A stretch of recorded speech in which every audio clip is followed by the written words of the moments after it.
पहली बात तो लोअर्ट का डिप्टी भंवरी के पति को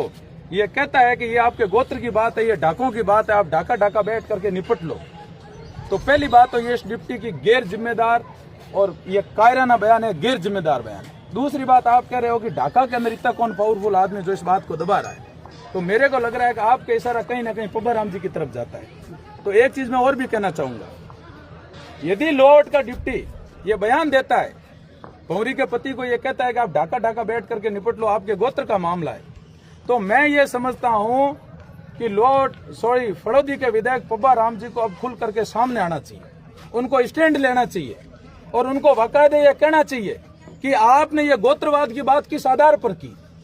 और यदि मेरे गोत्र का भी कोई हत्यारा है तो उसको बाहर निकालो और लोगों के सामने उसका खुलासा करो। ये पब्बा राम जी को कहना चाहिए, क्योंकि इस स्तर पर आकर यदि पब्बा राम जी चुप रहेंगे तो ये चुप्पी उनके खिलाफ जाएगी। यदि वो कुछ नहीं बोलेंगे, मौन रहेंगे, तो लोग उनके इस मौन को, उनके इस चुप्पी को हत्यारों के संरक्षण के तौर पर जोड़ करके देखेंगे। यदि वो चुप रहेंगे, कुछ नहीं बोलेंगे, तो लोगों को ऐसा लग रहा है, ऐसा लगेगा कि कहीं इस हत्याकांड को पब्बा राम जी दबाना तो नहीं चाहते हैं। जब लोअर्ट का डिप्टी ये गैर जिम्मेदार बयान देता है कि ये आपके गोत्र का मामला है, आप बैठ करके निपट लो, तो लोगों को कहीं ना कहीं ये महसूस हो रहा है कि कहीं विधायक जी इस बात को दबाने में तो नहीं लगे। इसलिए मैं आपके सोशल मीडिया चैनल के माध्यम से फड़ौदी के विधायक आदरणीय पब्बा राम जी को भी ये कहना चाहूंगा,